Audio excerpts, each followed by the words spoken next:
This is dHunter and my lovely wife Patricia. We're going to bring you another movie review today. This is going to be our fifth installment in the Star Trek film reviews. Today we're going to be reviewing Star Trek V, The Final Frontier. This movie came out in 1989 and it takes place in 2287, about 1 year after the voyage home. They're on a brand new Enterprise. The movie is directed by William Shatner. This is a standalone film. It's not part of an ongoing saga like the last three films were a trilogy. Now, Leonard Nimoy directed Star Trek 3 and 4, and I can only imagine William Shatner was, jealous of that. I believe he originally wasn't going to come back for 4, or it was hard negotiations, and part of his agreement was he wanted to direct the fifth one. Boy, was that a mistake. This is one of the odd-numbered Star Trek films, and there's a belief among fans that the odd number of films suck, even number ones are good. And this one definitely reiterates that point. This is unanimously agreed to be the worst of all 13 Star Trek films, hands down. I don't think anybody will say it's their favorite, and I don't think anybody will even say it's not their least favorite. It's bad. It's the worst. There's a lot of kind of mediocre Star Trek, or, just a little bit above mediocre. This is bad Star Trek. Star Trek hits high notes a lot. There's a lot of good Star Trek. There's a lot of great Star Trek. There's a lot of mediocre Star Trek.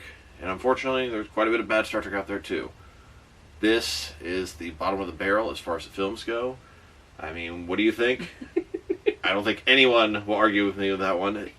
It's not 100% every single bit of it bad, but it was hard for me to pick out a lot of stuff I liked. It was a little thing here, a little thing there. Bits and pieces.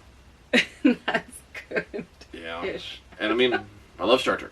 I like it a lot. But I don't like this that much. Yes, I recognize what it is. You gotta watch it. It's part of the films. It really doesn't add anything to the overall Star Trek canon or any of that sort of stuff. Well, I guess besides Spock's brother or half brother. So, William Shatner made this. He failed this.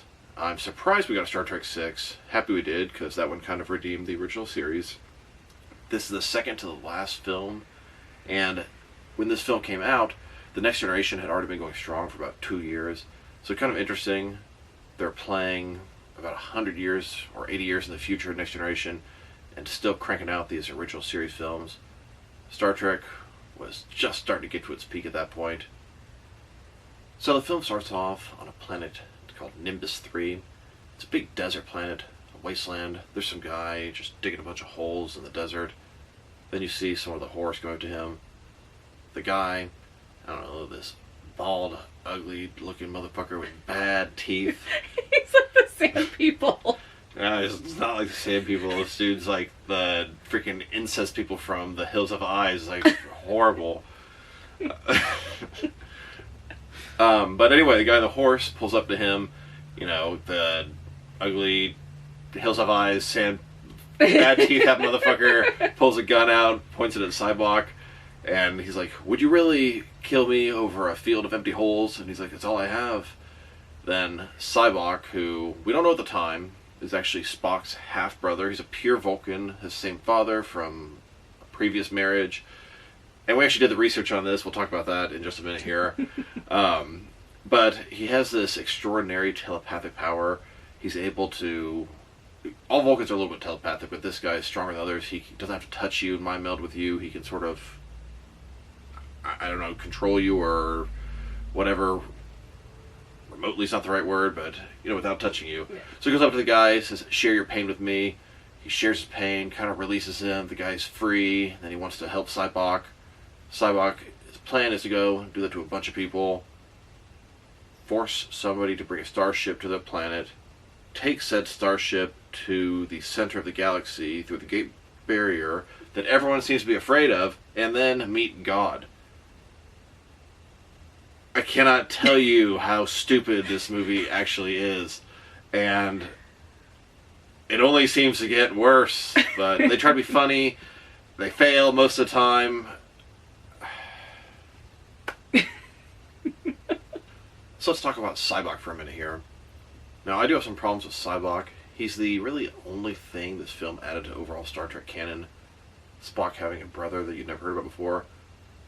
So, we've seen Spock in 3 years of the original show, 2 years of the animated show, and 4 films prior to this. And he's never once mentioned having a brother. For that matter, never once mentioned having a sister either. But, so we even saw him as a child in the animated series episode. Can't think of the name off the top of my head. Where Spock went back in time, spent time with him as a kid and his family. It was actually a pretty good episode. But no, Sybok was there.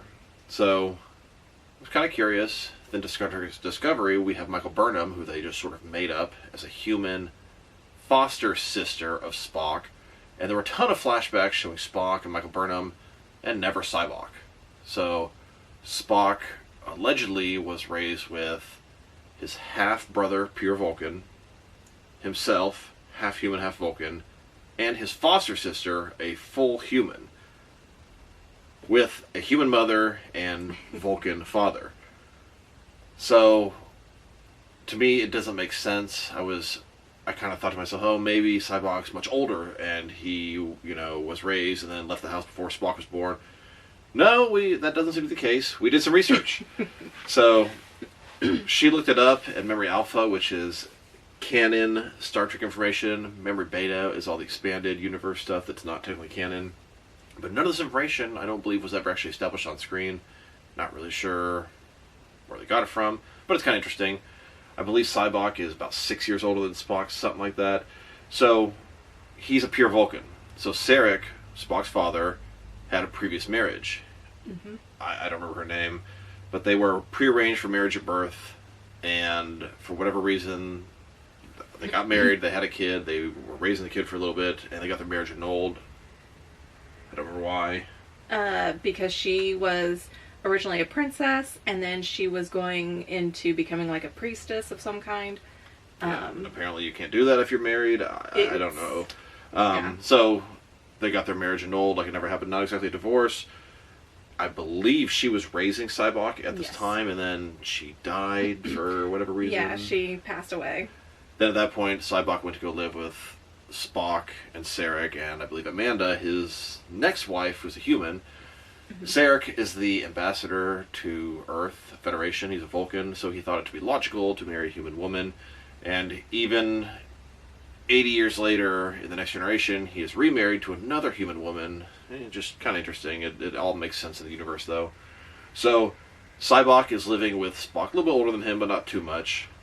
And apparently Michael Burnham would also have been here the whole time, although it's just a little hard to just sort of grasp that it's all sort of shoving all this stuff in there that we never saw before. Sybok alone is a bit to, swallow. Then you add Michael Burnham to the mix, and none of the flashbacks on Discovery showed Sybok, so it's just like, what are you guys doing here? But Sybok also is a Vulcan. Vulcans have telepathic powers. Usually have to touch you, mind meld with you, do certain things like that. They're very good at meditation.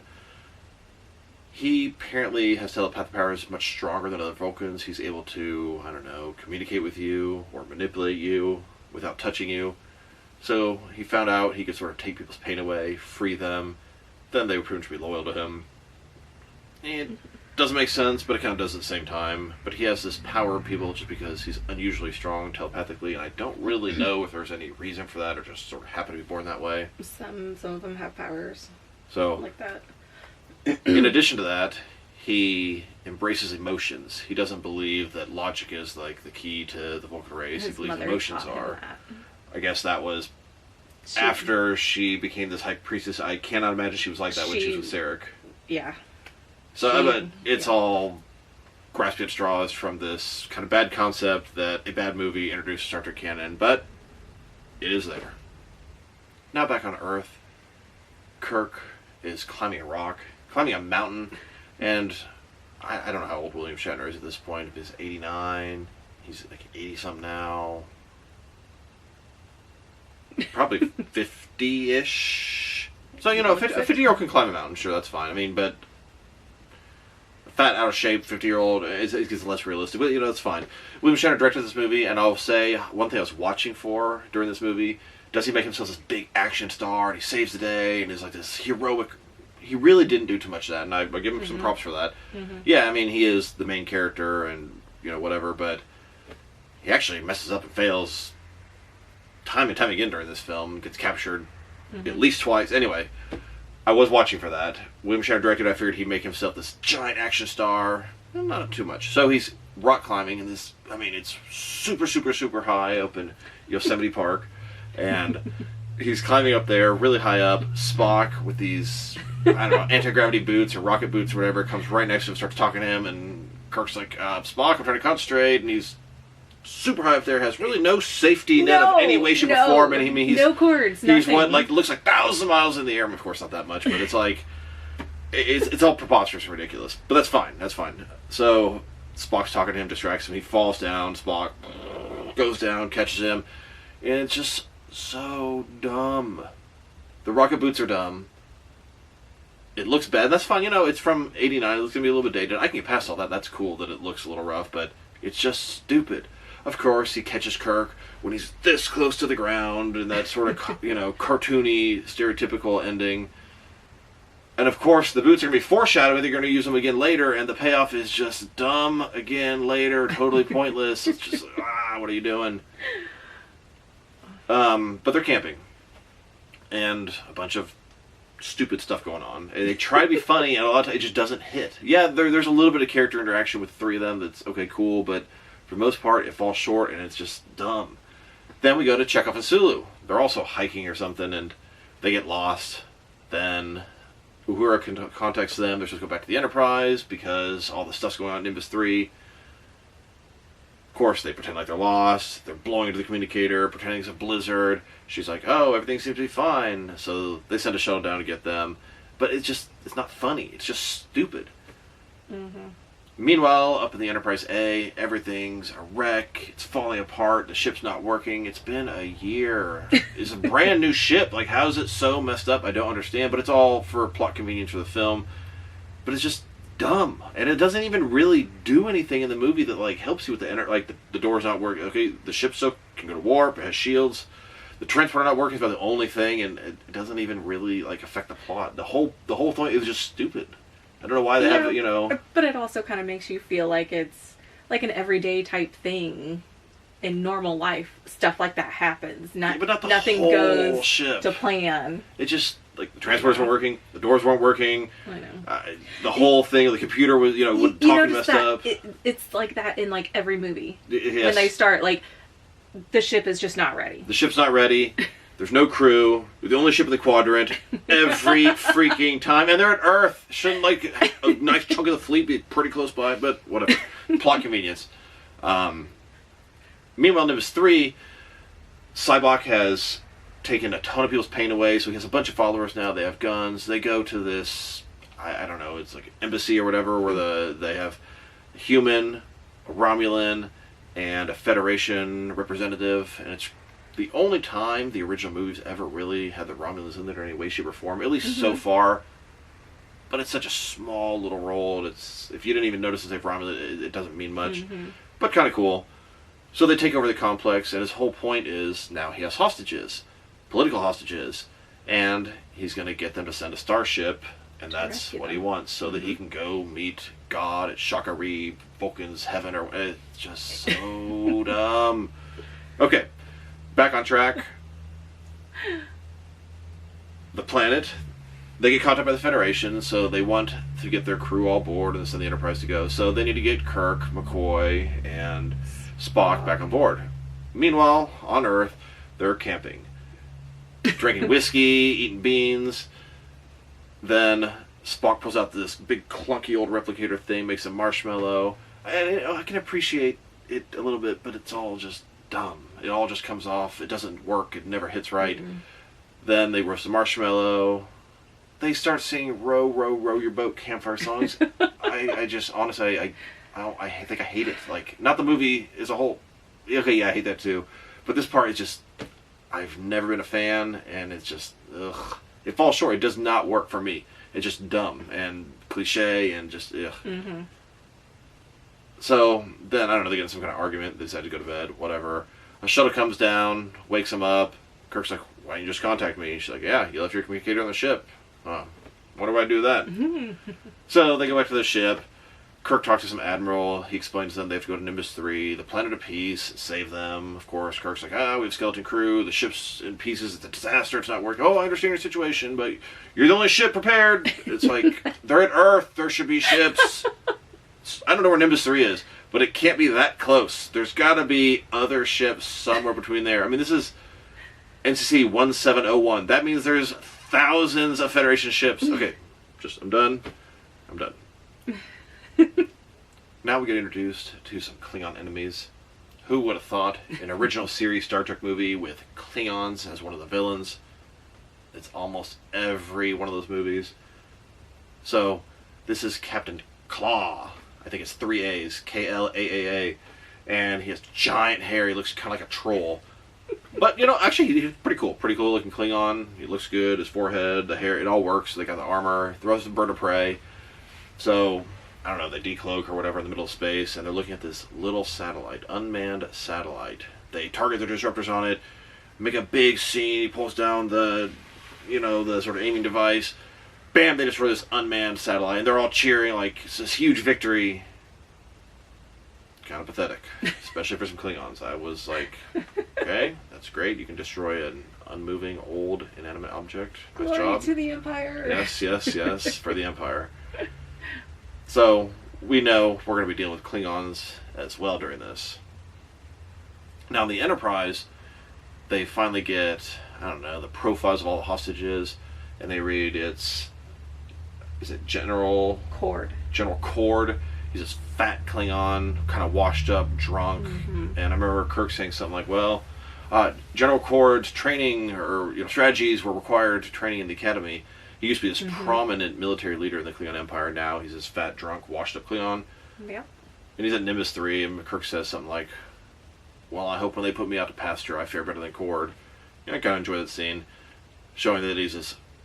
Nimbus 3 is a worthless planet. It's supposed to be a galactic planet of peace. They set it up to be a Romulan, Klingon, Federation, outpost together, but it's a piece of shit planet. Yeah. That's all it is. It's a horrible wasteland, deserted, nobody cares about it. Yep. Total failed peace thing.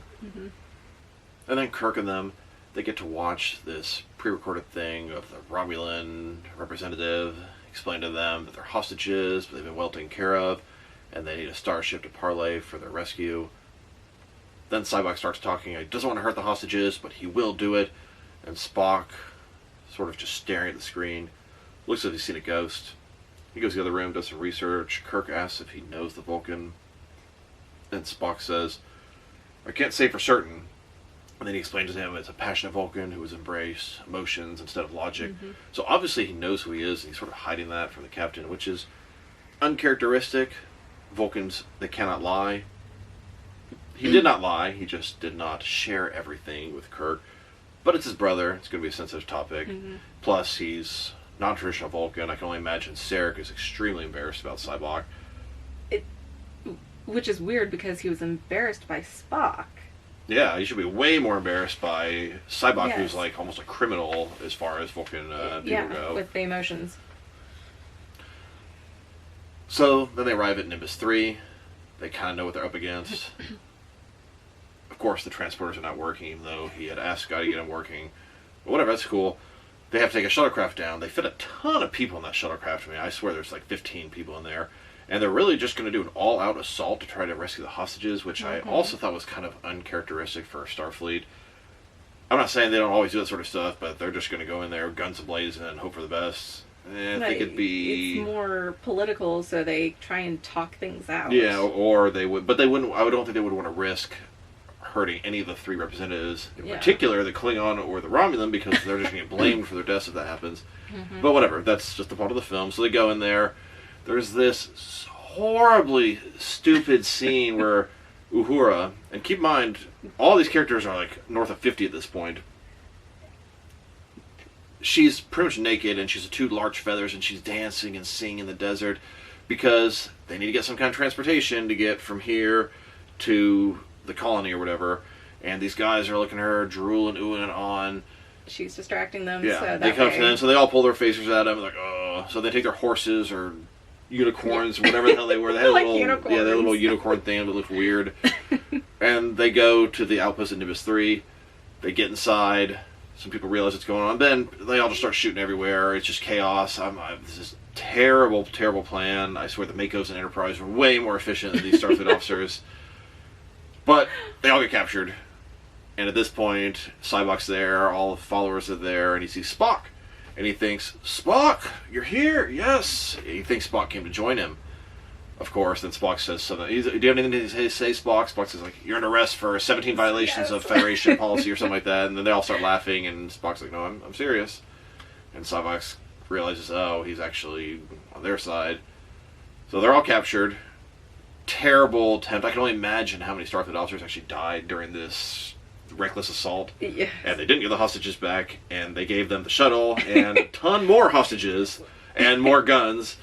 So they're going up to the Enterprise, but they know there's a Klingon ship nearby too, so they have a very small time frame. The Klingons, I don't know if they just got there. They knew they were coming in, I want to say 1.9 hours, so they had a very limited time to rescue the hostages, which they failed at. So they're taking the shuttle up to the Enterprise. Sybok's forcing them to. You would think Kirk would fight this, but whatever, plot convenience. So the Klingon ship is really, really close. They say it's going to take 15 seconds to lower the shields, get the shuttle in there, tractor it into the shuttle bay, and re-race the shield. So they have to try something unsafe and uncharacteristic. Mm-hmm. They hit the boosters because the Klingon ship's right there cloaked, and they know as soon as the Enterprise drops the shields, the Klingon ship will decloak and destroy the Enterprise. So they use their boosters and go straight to the shuttle bay in a reckless scene, destroying part of the shuttle. Yeah, it wasn't that bad, and it makes sense what they're the whole, reason they have to do this. Then the Klingon ship decloaks, fires a torpedo, they warp away, everything's perfect. Well, perfect in the sense of they're hostages, and Sybok's probably going to take over the whole Enterprise, and blah, blah, blah. But they were not destroyed by the Klingons. At this point, Sybok starts taking everyone's pain away from the crew. They're all started becoming his followers one by one. He put Kirk, McCoy, and Spock into the brig. Eventually Scotty breaks them out, busts a hole in the wall. Great. He's still loyal. But the whole thing is that in the brig, they were saying that it's impenetrable because Spock was the one who... Impenetrable, yes. They tested on Spock. Impenetrable from the inside. He blew it up from the outside. Plot convenience. Yes, you would think the outside would also be protected. At the same time, it's not like it's like a prison. It's in a starship where it should be... But whatever. So they get out, and then, of course, more stupid scenes. The Kirk asks them where they need to go. I don't even know where they're going to, in some other room in the ship. And he says, go around here to Jeffrey's Tube, take a left, etc., etc. And they're like, thank you, Scotty, you're a lifesaver. And he's like, yeah, I know the ship like the back of my hand. And he, bam, hits his head into a pipe and goes unconscious. So dumb. It's not funny. Like, they think it's funny. It's even in the trailer for the film. And I know they're trying to, like, entice people with a humor. It's just dumb. It falls short again. Okay. So Kirk, Spock, McCoy, they start climbing up this giant ladder to go up, 20, 30 decks, whatever. Of course, Spock, the intelligent Vulcan, gets the boots that we foreshadowed earlier, and he flies up next to Kirk, gets him to go on fly up to McCoy. Then they go, save some time, of course. It can't support 3 people, so it just slowly falls down to the bottom, and they're captured again. But you would think that at least one of them would have jumped off. Exactly, onto the ladder. And then 2 of them could have gone, and the third one would have not been sinking down. He could have kept going up too. But whatever. It's just dumb. The boots are dumb. The payoff was just as bad as the introduction to the boots. So then Sybok is talking to Kirk, sort of explaining his whole motivations here. He's trying to go to the Great Barrier, and Kirk's like, no ship can go through that. Mm-hmm. I don't know if it's like old wives' tale or if just the readings make them feel that way. But he's really going to find Sha Ka Ree, which is, Vulcan's heaven or God. Sort of Eden or wherever, And yeah, the God there. They're trying to find God. Mm-hmm. What the Earth, he was called God. And he mentions all the different races, what they call it. I enjoy that. I think they mentioned that Andorians cannot be pronounced. Nice little Easter eggs there. I enjoy the dialogue. The little tiny snippets of dialogue that are not stupid during this film. So he explains the plan to them, and he takes away McCoy's pain, and McCoy's like, yes, try Kirk, you need this, and I don't know, he tries to take away Spock's pain, I don't think it actually works, at least he didn't seem to be brainwashed or whatever at that point, and Kirk kind of refuses. Kirk's like, I need my pain, your pain is what makes you are, it's part of you as a person, blah, blah, blah. So, there we have it, he's pretty much got everybody under his control, with the exception of Kirk at this point.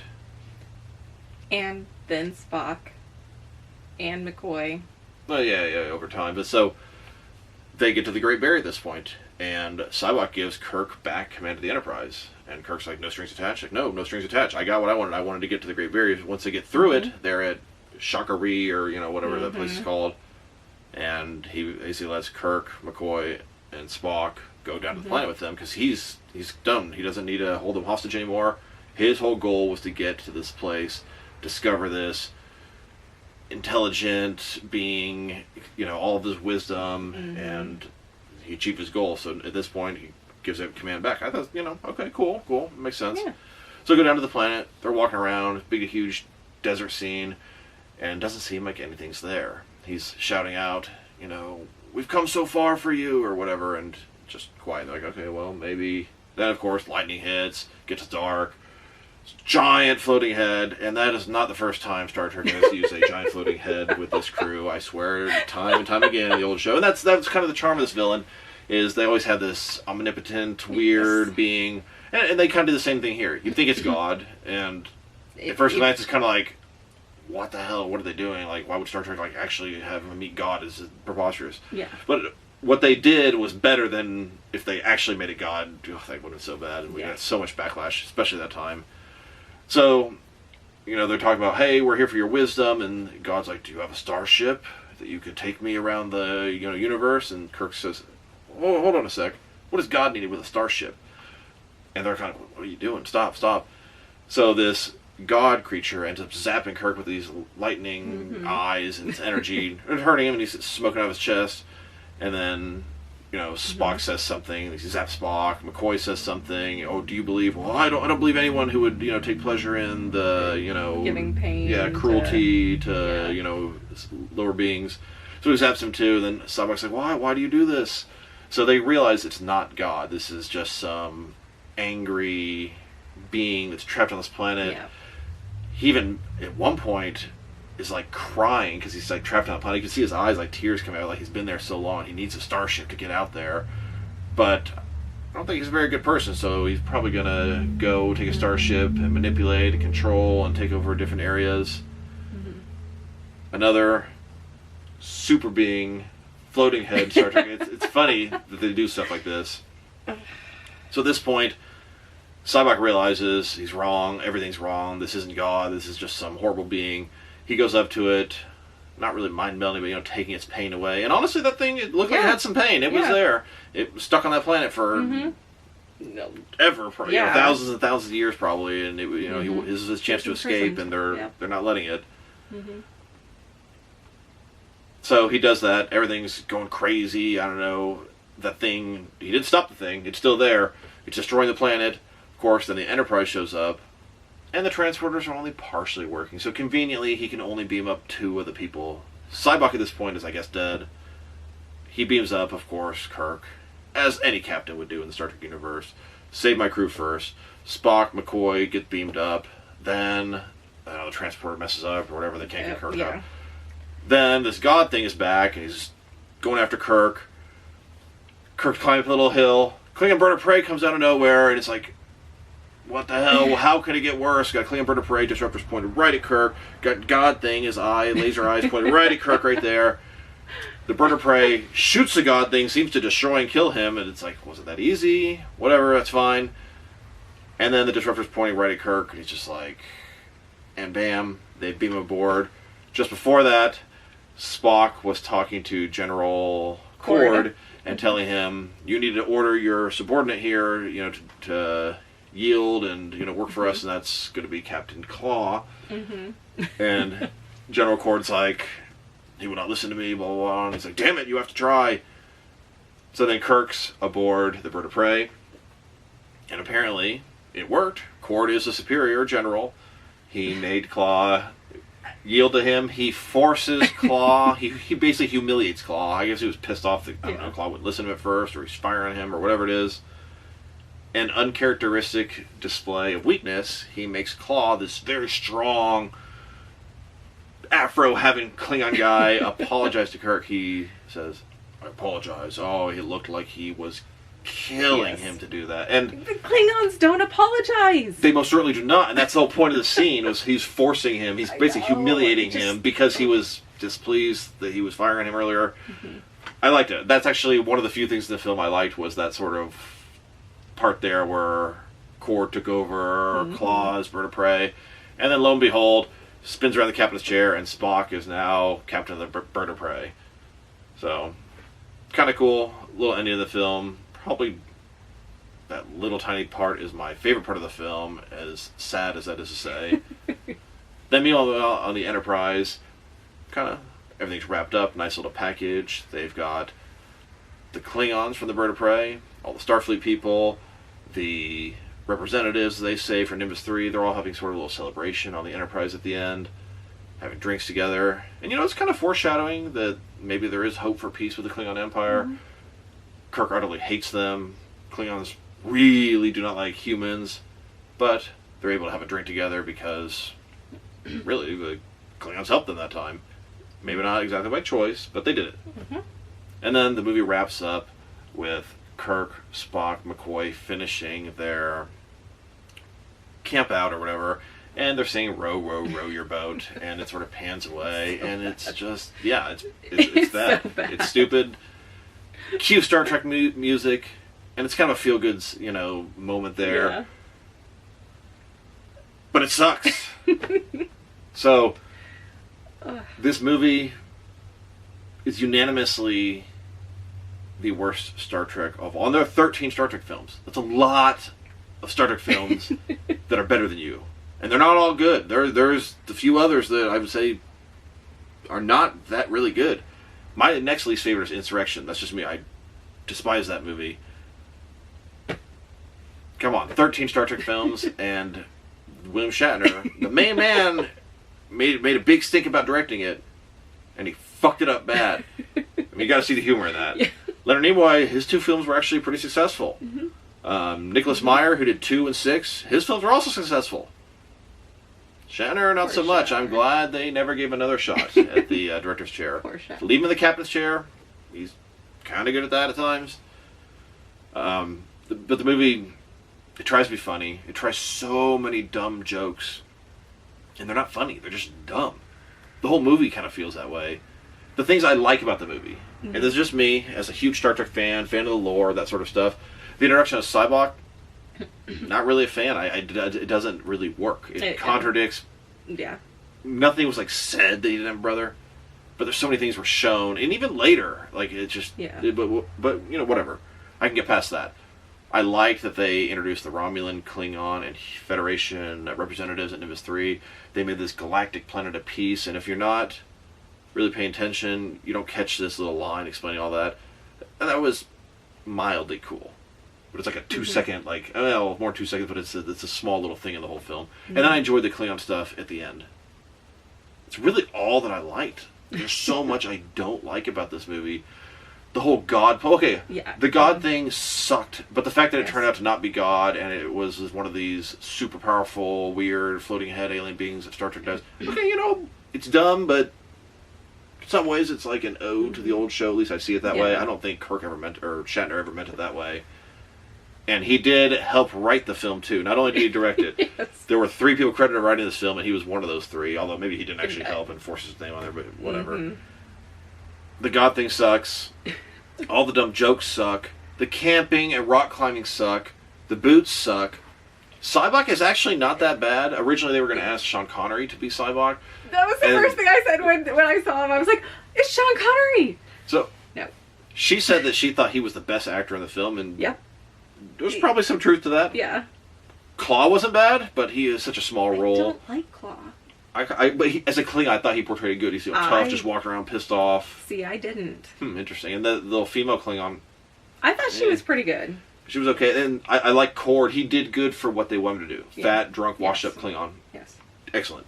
The Romulan lady, You didn't even see her ears. Like, although I think that maybe they're scared that would confuse people that she's Vulcan. I don't know. But just almost everything in the movie sucked. Even the Enterprise, like the door's not working, all that sort. It's just it's all pointless and it's all stupid and it doesn't even add like threat to the plot or progression to the plot. It's just dumb stuff that's there. And then they tried to make it seem like Scotty and Uhura were... Yeah, they were sort of shipping a little relationship with him. Yeah. She brought him lunch. They were sort of like joking around, having a little fun, but they absolutely never went any further than that. In fact, in the reboot films, it's Uhura and Spock that seem to have a thing. But, that's in the Kelvin timeline where the Kelvin's droid forcing Scotty and Uhura never to hook up, but Spock and Uhura to... But that's whatever. And I don't even know what they're doing with Uhura on Strange New Worlds. I'll get to that eventually. Star Trek V, I give it 2 thumbs down. 2 thumbs down. And this is from a guy who loves Star Trek. I've seen almost every single episode, and there's 850 episodes, 13 movies. The only ones I haven't seen is maybe a couple of the animated series ones. 2 thumbs down. It's not good. The action is not good. The ship battles, at least there's a couple of cool shots of the bird of prey as it's flying around. It's not good. It's not good. The jokes suck. The plot sucks. The action sucks. The effects are really nothing to write home about. It's hard to even point out things good. When I said the things I liked, they're just small things that... Yeah. It sucks. I personally, if I'm going to rate this movie, I'm going to give it a 5 out of 10. I probably should drop that down to a 4.5 out of 10. This is Star Trek when it's bad. And when Star Trek is bad, like really bad, like the worst Star Trek, it's bad. Like some of the worst episodes out there, Star Trek can be really bad when it wants to be. And this is, it's like it wanted to be bad. Is it as bad as the Enterprise finale? When they changed the music, the intro? I mean, that was dumb because they took an intro that people already absolutely hated, and they're like, let's make it worse! And they were successful. But this movie is, probably worse than that. Yeah. Oh, okay. This movie sucks. The Final Frontier, sounds like it should be the name of an epic, great Star Trek movie. Instead, it is the name of the absolutely most embarrassing and worst Star Trek film out there. So what do you rate this one? I would definitely do a 3. 3, even lower than me. But that's only because I enjoyed Sybok. I felt that he was the best actor. And I won't argue that point. I mean, we're familiar with the 7 main characters so much that it's like, it's kind of hard to judge them. Yeah. And like you said, little snippets in the movie were the only good parts. Yeah, like I only liked, not even like scenes, but just like little references or like in-universe stuff. Flashback when Spock was a baby being born. Which doesn't make sense either. How could he remember? No, I'm just saying. He's like an infant, like 5 minutes old. And you're acting like that's the pain you bore your entire life, that like you remember your dad being like, he's so human.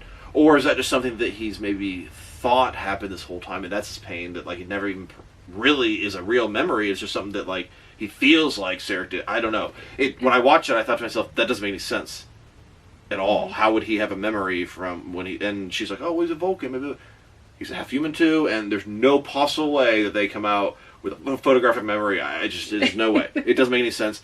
Unless it is just what he thinks his father made. That actually makes a little more sense. I like McCoy's scene as well. It was, kind of interesting. His father, that actually sucked. His father had some horrible illness he was suffering from and dying from. And McCoy, being a doctor, does no harm.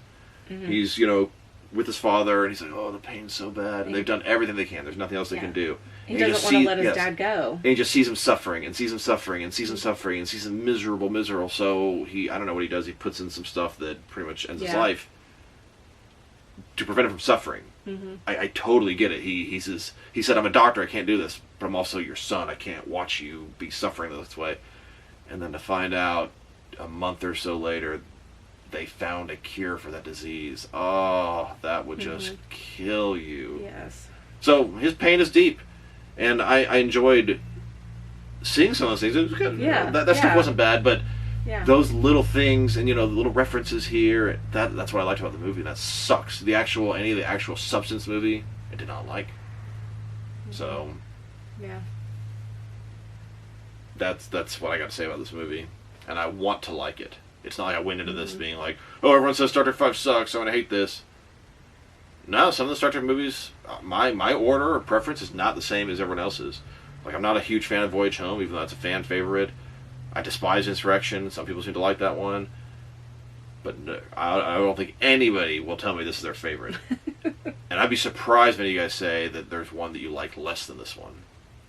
So, looking forward to watching Star Trek 6. Finally got the chore of Star Trek 5 over with. So, this is dHunter and my lovely wife Patricia. Thank you guys for watching this video.